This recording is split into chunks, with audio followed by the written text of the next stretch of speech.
नहमदुहु व नुसल्ली अला रसूलिहिल करीम अम्मा बाद फ़अऊज़ु बिल्लाहि मिनश शैतानिर रजीम बिस्मिल्लाहिर रहमानिर रहीम लक़द रज़ियल्लाहु अनिल मुअमिनीन इज़ युबायिऊनका तहतश शजरा फ़अलिमा मा फ़ी क़ुलूबिहिम फ़अनज़लस सकीनता अलैहिम व असाबहुम फ़तहन क़रीबा वक़ाल अन्नबिय्यु सल्लल्लाहु अलैहि वसल्लम लिकुल्लि नबिय्यिन रफ़ीक़ुन व रफ़ीक़ी फ़िल जन्नति उस्मान सदक़ल्लाहुल अज़ीम व सदक़ रसूलुहुन नबियुल करीमुल अमीनुर रऊफ़ुर रहीम। मेरे मुअज़्ज़ज़ सामीन और नाज़रीन इकराम, ये ज़िलहिज्जा का महीना बहुत अज़ीम शान महीना है। इसी महीने में खलीफ़ा सालिस हुज़ूर सल्लल्लाहु अलैहि वसल्लम के दोहरे दामाद हज़रत उस्मान बिन अफ़्फ़ान रज़ियल्लाहु ताला अन्हो को मज़लूमाना तौर पर शहीद किया गया। आज की इस नशिस्त में मैं आपके सामने हज़रत उस्मान गनी रज़ियल्लाहु ताला अन्हो की सीरत को और उनके कारनामों को ज़िक्र करूँगा। और ये सीरत उस्मान रज़ियल्लाहु ताला अन्हु दो हिस्सों में आपके सामने बयान की जाएगी। आज उसका पहला हिस्सा बयान किया जाएगा और इंशाअल्लाह आइंदा आने वाले कल उसका दूसरा हिस्सा बयान किया जाएगा।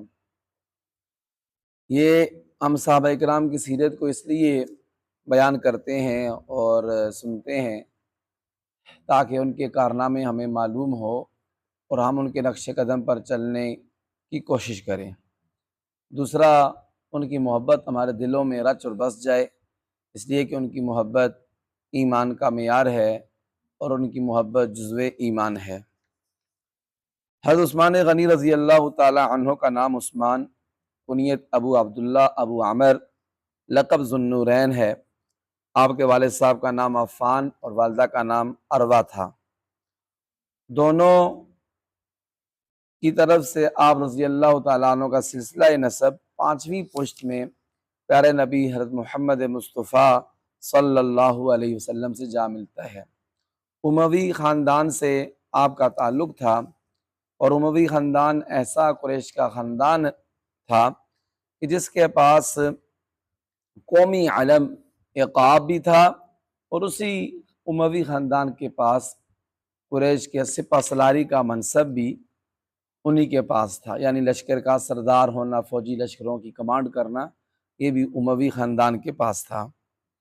हज़रत उस्मान गनी रज़ी अल्लाह ताला अन्हु की हुज़ूर से पहली रिश्तेदारी ये है कि आपकी नानी थी, उनका नाम था उम्मुल हकीम बैज़ा, वो प्यारे नबी अलैहिस्सलाम की सक्की फूफी थी। और दूसरी रिश्तेदारी ये भी है कि आप हुज़ूर सल्लल्लाहु अलैहि वसल्लम के दोहरे दामाद हैं। और उस्मान रज़ी अल्लाह ताला अन्हु का लक़ब ज़ुन्नूरैन कई वजहों से था। एक तो ये था कि अल्लाह के पाक नबी सल्लल्लाहु अलैहि वसल्लम की दो बेटियां आपके निकाह में आईं। पहले हज़रत रुक़ैया से निकाह हुआ, फिर उसके बाद हज़रत उम्मे कुलसूम से निकाह हुआ, इसलिए आपको ज़ुन्नूरैन, दो नूरों वाला कहा जाता है। दूसरी वजह ज़ुन्नूरैन लक़ब की ये है कि एक रिवायत में आता है कि हुज़ूर ने फरमाया कि उस्मान में आसमान वालों का नूर और ज़मीन वालों की रोशनी है, इसलिए आपको ज़ुन्नूरैन कहा जाता है। तीसरी वजह ये है कि आप रात को, हर रात को एक कुरान पाक मुकम्मल करते थे। कुरान भी नूर है और क़ियामुल लैल यानी तहज्जुद की नमाज भी नूर है, इसलिए आपको ज़ुन्नूरैन का लक़ब अता किया गया। आप रज़ी अल्लाह ताला अन्हु का ख़ानदान तिजारत पेशा और मालदार ख़ानदान था, इसीलिए उस्मान गनी रज़ी अल्लाह ताला अन्हु भी एक आसूदा हाल ताजिर थे, तिजारत करते थे। आप आमुल फ़ील के छठे साल हिजरत नबवी से 47 साल पहले इस्लाम लाए। हज़रत अबू बकर सिद्दीक़ रज़ी अल्लाह ताला अन्हो आपके पहले से दोस्त थे, ज़माना जाहिलियत से दोस्त थे। तो एक दफ़ा हज़रत अबू बकर सिद्दीक़ रज़ी अल्लाह ताला अन्हो ने आपको इस्लाम की दावत दी, तो हज़रत उस्मान गनी रज़ी अल्लाह ताला अन्हो इस्लाम की दावत जब दी तो प्यारे नबी अलैहिस्सलाम भी ऊपर से तशरीफ़ ले आए और आप सल्लल्लाहु अलैहि वसल्लम ने हज़रत उस्मान को फरमाया कि ए उस्मान, खुदा की जन्नत को कबूल कर, मैं तुम्हारी और तमाम मखलूक की हिदायत और रहनुमाई के लिए भेजा गया हूँ। जब ये हुजूर ने इरशाद फरमाया तो फ़ौरन हज़रत उस्मान गनी रज़ी अल्लाह ताला अन्हु के दिल में ईमान की रोशनी आ गई। फरमाने लगे कि मुझे कलमा पढ़ाएं, मैं मुसलमान होता हूँ, ईमान ले आए। ये वाक़या प्यारे नबी सल्लल्लाहु अलैहि वसल्लम के दार अरक़म में क़याम पज़ीर होने से पहले का है। हज़रत उस्मान की उम्र इस्लाम लाने के वक़्त 34 साल थी और आप इस्लाम लाने वालों में से, ईमान लाने वालों में से चौथे नंबर पर हैं। हज़रत उस्मान गनी रज़ी अल्लाह ताला अन्हु की शादी पहले प्यारे नबी अलैहिस्सलाम की बेटी हज़रत रुक़ैया से हुई। हज़रत रुक़ैया का पहला निकाह अबू लहब, जो हुज़ूर सल्लल्लाहु अलैहि वसल्लम को चचा भी था और काफ़िरों का सरदार था, उसके बेटे से हुई थी। उसके बेटे उतबा से हुई थी पहले हुज़ूर की बेटी की शादी। फिर अबू लहब चूँकि हुज़ूर का दुश्मन हो गया, जब हुज़ूर ने उसको दावत दी तो दुश्मन हो गया, तो उसने ज़बरदस्ती अपने बेटे से तलाक़ दिलवा दी प्यारे नबी अलैहिस्सलाम की बेटी को। तो उसके बाद फिर हज़रत उस्मान गनी रज़ी अल्लाह ताला अन्हु ने उनसे निकाह किया, शादी की। इन दोनों मियाँ बीवी की इज़्दिवाजी ज़िंदगी इतनी अच्छी थी कि मक्का मुकर्रमा में ये मशहूर हो गया था कि दोनों मियाँ बीवी हज़रत उस्मान और उनकी बीवी हज़रत रुक़ैया हुस्न सीरत, प्यार, मोहब्बत को मक्का के लोग देखकर ये कहते थे कि बेहतरीन जोड़ा जो किसी इंसान ने देखा हो वो हज़रत रुक़ैया और उनके खामद उस्मान रज़ी अल्लाह ताला अन्हु का है। इतना अच्छा आपस में ताल्लुक़ और मोहब्बत, उल्फ़त मियाँ बीवी की कि ये मशहूर हो गया कि ये बेहतरीन जोड़ी है शादीशुदा लोगों की। हज़रत उस्मान गनी रज़ी अल्लाह ताला अन्हु ने जब ईमान लाया तो आपके चचा ने आप पर बहुत जुल्म किया। जब बहुत जुल्म किया तो प्यारे नबी अलैहिस्सलाम के मशवरे से, आपके हुक्म से, आपने अपनी बीवी रुक़ैया के साथ हबशा की तरफ हिजरत की और ये 5 नबवी की बात है और इस काफ़िले में 11 मर्द और 5 औरतें शामिल थीं। हिजरत की और प्यारे नबी अलैहिस्सलाम ने फरमाया, मेरी इस उम्मत में अपनी बीवी के साथ यानी अपने घरवाली के साथ हिजरत करने वाला सबसे पहला शख्स हज़रत उस्मान है। जिस तरह हज़रत इब्राहीम अलैहिस्सलाम ने अपनी बीवी अम्मा हाजरा अलैहिस्सलाम के साथ अपने इलाके से हिजरत की। हज़रत उस्मान गनी रज़ी अल्लाह ताला अन्हु जब हिजरत करके हबशा गए तो वहाँ पर 8 साल रहे, तकरीबन 8 साल का अरसा रहे। इसी दौरान उनका बेटा भी पैदा हुआ, यानी हुजूर का नवासा, उसका नाम था हज़रत अब्दुल्ला। फिर दोबारा मक्का आए, जब मक्का आए तो फिर मक्का से फिर मदीना शरीफ की तरफ हिजरत की। तो मदीना में सबसे पहले हज़रत औस बिन साबित अंसारी रज़ी अल्लाह ताला अन्हो ने आपको पनाह दी, उनके यहाँ ठहरे। बाद में हुजूर ने औस बिन साबित के साथ हज़रत उस्मान की मुवाख़ात करा दी, यानी उनको भाई भाई बना दिया, भाईचारा कायम कर दिया। हज़रत रुक़ैया रज़ी अल्लाह ताला अन्हो सन 2 हिजरी में 21 साल की उम्र में वफ़ात पा गई। नबी अलैहिस्सलाम की बेटी रुक़ैया जवानी ही में फ़ौत हो गई, 21 साल उम्र थी, वो फ़ौत हो गई। तो फिर रबीउल अव्वल 3 हिजरी में हज़रत उस्मान रज़ी अल्लाह ताला अन्हु की दूसरी शादी हज़रत उम्मे कुलसूम, जो हुज़ूर सल्लल्लाहु अलैहि वसल्लम की बेटी है, उनसे हुई। 2 माह बाद रुखसती हुई। जिब्रील अलैहिस्सलाम ने हुज़ूर को ख़बर दी कि हज़रत उम्मे कुलसूम और उस्मान का निकाह अल्लाह ताला ने आसमानों पर करा दिया है, ये खुशखबरी दी। तो प्यारे नबी सल्लल्लाहु अलैहि वसल्लम के ये सहाबी है उस्मान, मदीना शरीफ जब हिजरत करके गए तो वहाँ बहुत बड़ा मसला अहले ईमान का पानी का था, पीने के पानी का मसला था। मदीना शरीफ में एक ही कुआं था जिसे बैरुहा कहते हैं और वो एक यहूदी की मिल्कियत था और वो पानी बेचता था। तो मुसलमानों में इतनी ताकत नहीं थी पानी ख़रीदने की, तो हज़रत उस्मान गनी रज़ी अल्लाह ताला अन्हु से मुसलमानों की ये परेशानी देखी न गई। जाकर उस यहूदी से कहा कि ये कुआं मुझे बेच दो। उस यहूदी ने पहले तो टाल मटोल की कि मैं नहीं बेचता हूँ। तो उस्मान ने कहा चलो आधा हिस्सा मुझे भेज दो, आधा तुम रख लो, एक दिन हमारी बारी, मैं ख़रीद लेता हूँ और दूसरी दिन तुम्हारी बारी।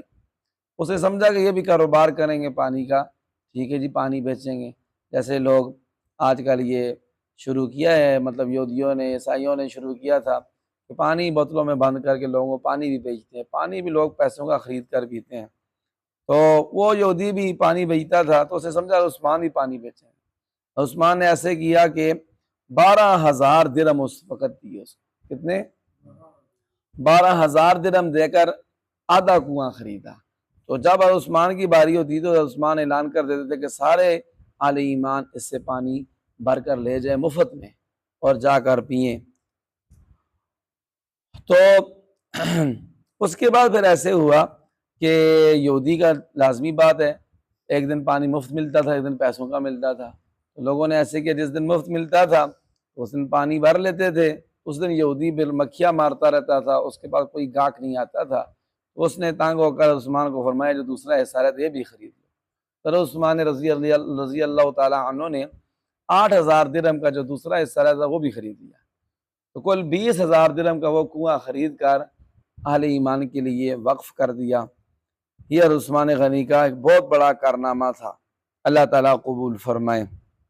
मेरे मोहतरम भाइयों, हज़रत उस्मान गनी रज़ी अल्लाह ताला अन्हु ग़ज़वा बदर में हुज़ूर के साथ शरीक नहीं हो सके, इसलिए कि आपकी बीवी हुज़ूर की बेटी वो बीमार थी। तो प्यारे नबी अलैहिस्सलाम ने उस्मान को फरमाया कि तुम इनकी तीमारदारी के लिए रुक जाओ, तुम शरीक ना हो। और बाकी उसके बाद अलावा सारे ग़ज़वात में शरीक हुए। ग़ज़वा उहद में जब अफरा तफरी मची तो उस्मान गनी रज़ी अल्लाह ताला अन्हु भी उस वक़्त उन सहाबा किराम में शामिल थे जो हिम्मत हार जाने वाले थे वक्ती तौर पर, जो आगे पीछे हो गए। लेकिन अल्लाह ताला ने उन सब को माफ़ फरमा दिया। लिहाजा अब किसी को इजाज़त नहीं है कि उनकी शान में कोई नाज़ेबा लफ्ज़ इस्तेमाल करे। ग़ज़वा ज़ातुर रिक़ा में ऐसे हुआ कि प्यारे नबी अलैहिस्सलाम जब तशरीफ़ ले गए तो उस्मान गनी को पीछे अपना मदीना शरीफ अपना नायब मुकर्रर किया, कायम मकाम मुकर्रर किया कि तुम पीछे मेरे कायम मकाम हो, और हुज़ूर सल्लल्लाहु अलैहि वसल्लम खुद ग़ज़वे पर चले गए।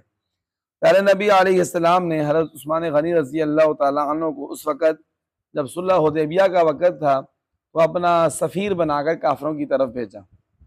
हुज़ूर उम्रे के इरादे से 1400 सहाबा के साथ गए, काफ़िरों ने रोक दिया।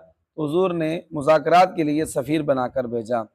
जब वहाँ गए तो काफ़िरों ने आपको रोक लिया, उस्मान को सख्त निगरानी शुरू कर दी। तो प्यारे नबी अलैहिस्सलाम और सहाबा किराम ये समझे किसी ने झूठी खबर फैला दी कि उस्मान को काफ़िरों ने शहीद कर दिया है। हुज़ूर ने 1400 सहाबा किराम से बैत ली और सबसे ऊपर हुज़ूर ने अपना हाथ रखा, नीचे हाथ था, सहाबा किराम ने ऊपर बैत की, ऊपर अपना हाथ रखा, फरमाया ये उस्मान का हाथ है। किसका हाथ है? अपने हाथ को उस्मान का हाथ करार दिया। ठीक है जी। और 1400 सहाबा किराम से बात ली कि उस वक़्त तक हम यहाँ से वापस नहीं जाएंगे जब तक उस्मान का हम खून का बदला न ले लें। ये बैत की। लेकिन फिर बाद में जब काफिरों ने देखा तो ये तो लड़ाई लड़ेंगे हमसे, जंग करेंगे, तो उन्होंने खुद डर कर हजरत अपने एक बंदे को भेजा जिसका नाम था सहल। उनको भेजा कि हुजूर सल्लल्लाहु अलैहि वसल्लम से मुज़ाकरात के लिए। तो जब सहल बिन अमर आए तो हुजूर ने फरमाया, सहल इसका नाम है, सहल का मतलब होता है आसानी। अल्लाह की रहमत से उम्मीद है कि अब आसानी हो जाएगी मुज़ाकरात में। फिर मुज़ाकरात कामयाब हो गए, सुलहनामा लिखा गया। सुलहनामा लिखा गया तो उस पर लिखा तो हज़रत अली ने लिखा। किसने लिखा? हज़रत अली और मुर्तज़ा शेर खुदा ने सुलह हुदैबिया का सुलहनामा सारा उन्होंने लिखा। और फिर वो वाक़या भी आता है मशहूर के आखिर में जाकर उन्होंने लिखा कि हाज़ा मा कातबा अलैहि मुहम्मदुन रसूलुल्लाह, ये वो है कि जिस पर हज़रत मोहम्मद मुस्तफ़ा का दस्तखत मौजूद है, मोहम्मद जो अल्लाह के रसूल है। काफिरों ने जब देखा तो उन्होंने कहा ये मोहम्मद के साथ है, रसूलुल्लाह मिटाओ, इसलिए कि हम अगर इनको रसूल मानते तो हमारी और इनकी लड़ाई कैसी थी, रसूल ही तो नहीं मानते। इनको बोलो मोहम्मद बिन अब्दुल्ला लिखी। हुजूर ने अली को बुलाया, फरमाया ये जो मोहम्मद के साथ रसूल लिखा है इसको मिटा दो। तो अली ने फरमाया अल्लाह के नबी मैंने लिख दी है, मेरा ईमान ये गवारा नहीं करता कि मैं आपके नाम से रसूलुल्लाह को मिटाऊं, मैं नहीं मिटा सकता इसको। तो फिर प्यारे नबी अलैहि चलो मुझे दिखाओ, मैं खुद ही मिटाता हूँ। फिर अल्लाह के नबी ने खुद अपने हाथ से उसको मिटाया, फिर लिखा मोहम्मद बिन अब्दुल्लाह। और इस सुलहनामे के ऊपर इन सहाबा इकराम के दस्तखत थे, हज़रत अबू बकर, हज़रत उमर, हज़रत उस्मान, हज़रत अली, अब्दुर्रहमान बिन औफ, साद बिन अबी वक्कास, अबू उबैदा बिन जर्राह, मोहम्मद बिन मसलमा, इन सब के दस्तखत इस सुलहनामे पर मौजूद थे। और अल्लाहु अकबर, जंग खैबर में खैबर और ग़ितफ़ान के दरमियान एक बड़े मैदान में नबी अलैहिस्सलाम ने अपने लश्कर का पड़ाव डाला, वहाँ एक बड़ा फौजी कैंप बनाया, हेड क्वार्टर बनाया, और उस हेड क्वार्टर का नबी अलैहिस्सलाम ने सबसे बड़ा अफसर हज़रत उस्मान गनी रज़ी अल्लाह ताला अन्हु को मुकर्रर किया। ग़ज़वा तबूक या जैशुल उसरा में जब नबी अलैहिस्सलाम ने ताउन की अपील की, लोगों को कहा कि जो जो तुम्हारे पास है वो लेकर आओ, माल की ज़रूरत है, बहुत दूर जाना है, तो हज़रत उस्मान गनी रज़ी अल्लाह ताला अन्हु ने कुल 30,000 फौज थी, 10,000 फौज का सारा खर्चा हर उस्मान गनी रजी अल्लाह ताला ने अकेले उठाया, सारा, हत्ता कि उनके जूते के तस्मे तक हर उस्मान गनी ने बंदोबस्त फरमाया।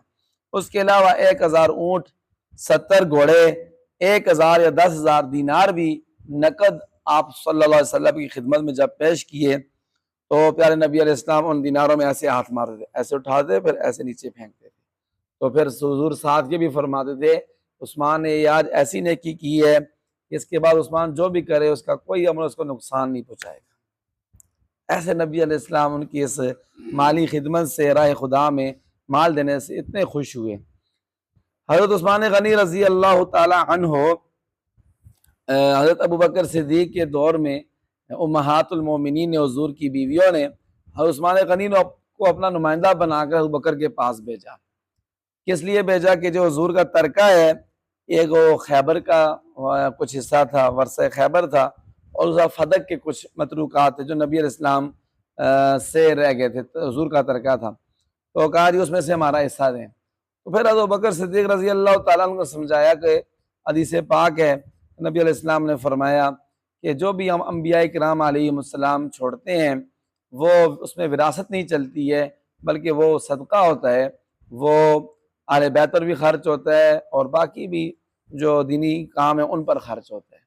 तो जब समझाया गया तो फिर अज़वाज मुतहरात आयशा सिद्दीक़ा रज़ी अल्लाह ताला अन्हा के समझाने पर बाकी सब इस मुतालबे से फिर दस्तबरदार हो गई। हज़रत उमर फ़ारूक रज़ी अल्लाह ताला अन्हु की जब खिलाफत का मामला आया तो हज़रत अबू बकर ने अपने जानशीन के बारे में पूछा उस्मान से कि मेरा जानशीन कौन होना चाहिए, मेरे बाद खिलाफत किसके हवाले करूँ। तो हज़रत उस्मान ने फरमाया कि उमर से बेहतर कोई आदमी नहीं, हज़रत उमर रज़ी अल्लाह ताला अन्हु से बेहतर कोई आदमी नहीं है, उनका बातिन उनके ज़ाहिर से बहुत अच्छा है, उनका बातिन उनके ज़ाहिर से बहुत अच्छा है। तो हज़रत उस्मान रज़ी अल्लाह ताला अन्हु का ये मशवरा हज़रत अबू बकर को बहुत पसंद आया, कबूल फरमाया और हज़रत उस्मान से एक वसीयतनामा भी लिखवाया। हज़रत उमर फ़ारूक रज़ी अल्लाह ताला अन्हु की जो मजलिस शूरा थी, ये खिलाफत की जो मजलिस शूरा थी, जो सबसे बड़ी कमेटी होती है हुकूमत की, उसे मजलिस शूरा कहते हैं। तो उसमें कौन कौन शामिल था, उसमें हज़रत उस्मान गनी रज़ी अल्लाह ताला अन्हु भी शामिल थे और हज़रत उमर आपसे मशवरा भी करते थे, बहुत सारे कामों में आपसे मशवरा करते थे, हुकूमती कामों में। हज़रत उमर के दौर में पहले बैतुल माल नहीं था, पहले ऐसे होता था जो कुछ आता था ना माल वो तकसीम कर दिया जाता था, कुछ सिपाहियों में, कुछ फौजियों में, गरीबों में, यतीमों में, मिस्कीनों में, जिसका जो जो हक होता था उसको ख़त्म कर देता था, सारा तकसीम कर देते थे माल। तो हज़रत उस्मान ने फरमाया ऐसे करें जी कि सारा खर्च ना किया करें, एक बैतुल माल बना लें, ख़जाना बना लें हुकूमत का, उसमें कुछ पैसे रख दिया करें ताकि ज़रूरत के वक़्त काम आए, कोई फिर नए कोई मंसूबे शुरू करने हों, उनके लिए उस पैसे को इस्तेमाल किया जा सके। तो हज़रत उमर रज़ी अल्लाह ताला अन्हु को इनका ये मशवरा बहुत पसंद आया। हज़रत उमर ने मदीना तैयबा में फिर बैतुल माल मुकर्रर किया, बैतुल माल यानी हुकूमत का ख़जाना मुकर्रर किया, फिर उसमें माल रखते थे और मुख्तलिफ़ सूबों में, सदर मकामात में भी उसकी शाखें कायम की। ये हज़रत उस्मान के मशवरे से किया। हज़रत उस्मान गनी रज़ी अल्लाह ताला अन्हु ऐसे ही हज़रत उमर ने सबसे पहले दारुल इफ्ता कायम किया। दारुल इफ्ता का मतलब जहाँ से लोगों की रहनुमाई की जाए, दीनी मामलात उनको फतवा दिया जाए कि इस पर अमल करें, दारुल इफ्ता कायम किया। और बाद दूसरे सहाबा के साथ हज़रत उस्मान गनी रज़ी अल्लाह ताला अन्हु को भी इजाज़त दी कि आप भी फतवा दिया करें, यानी कोई अगर मसला पूछता है कुरान और सुन्नत की रोशनी में आप उसका जवाब दिया करें। हज़रत उस्मान गनी रज़ी अल्लाह ताला अन्हु हज़रत उमर के दौर में बड़े मुफ्ती थे, फतवा देने वाले थे। और जब हज़रत उमर रज़ी अल्लाह ताला अन्हो अपने जानशीन मुकर्रर करने लगे, कि पूछा गया कि आपके पास खलीफा कौन बनेगा, तो हज़रत उमर रज़ी अल्लाह ताला अन्हो ने 6 बंदों की वसीयत की। कितने बंदों की?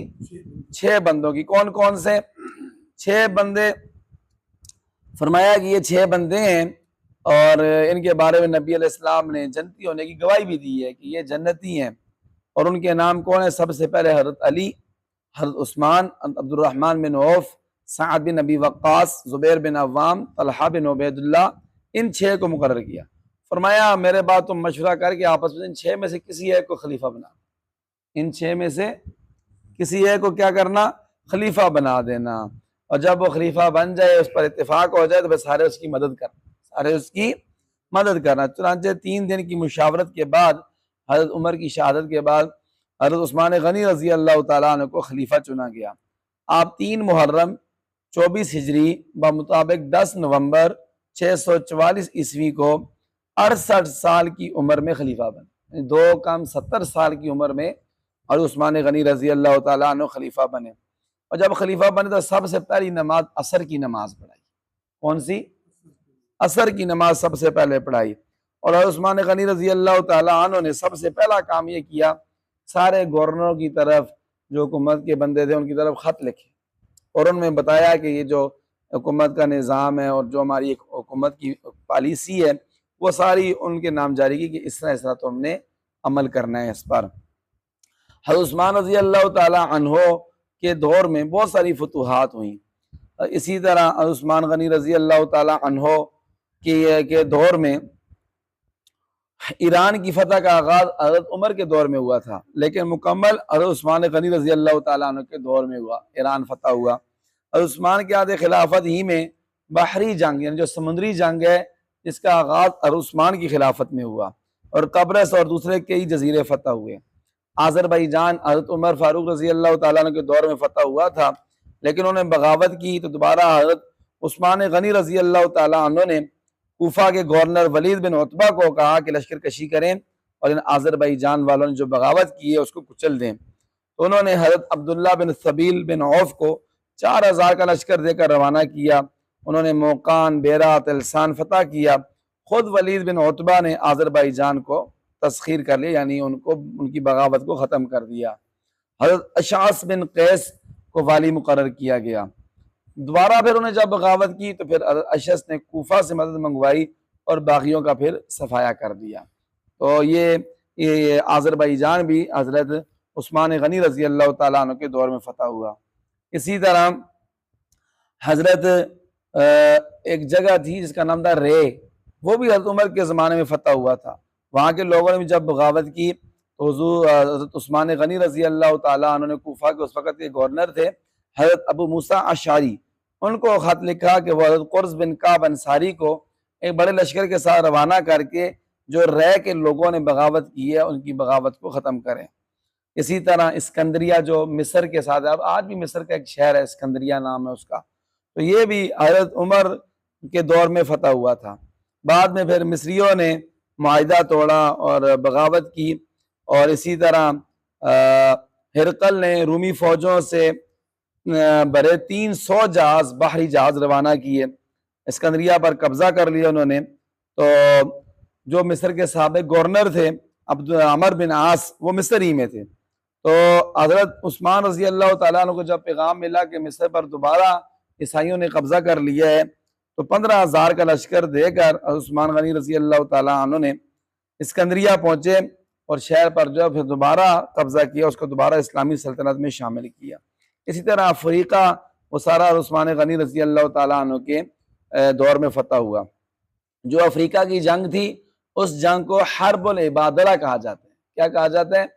हर्बुल इबादला। इबादला अब्दुल्ला की जमा है, मतलब ये है कि जिसको बहुत सारे अब्दुल्ला ने जंग को लड़ा हो, बहुत सारे अब्दुल्ला ने, और इसको हर्बुल इबादला इसलिए कहा जाता है।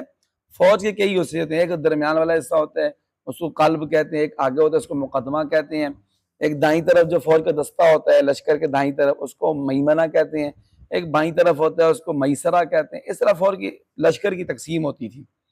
तो जो कल्ब था यानी फौज के दरमियान उस पर कमांड थी अब्दुल्ला बिन साद की। जो दाई तरफ था मैमना, उस पर अब्दुल्ला बिन उमर कमांड थी। जो मैसरा था बाई तरफ, उस पर अब्दुल्ला बिन जुबैर थे। और जो मुकदमा था यानी आगे जो लश्कर था, लश्कर का अगला हिस्सा था, उस पर हजरत अब्दुल्ला बिन अब्बास थे।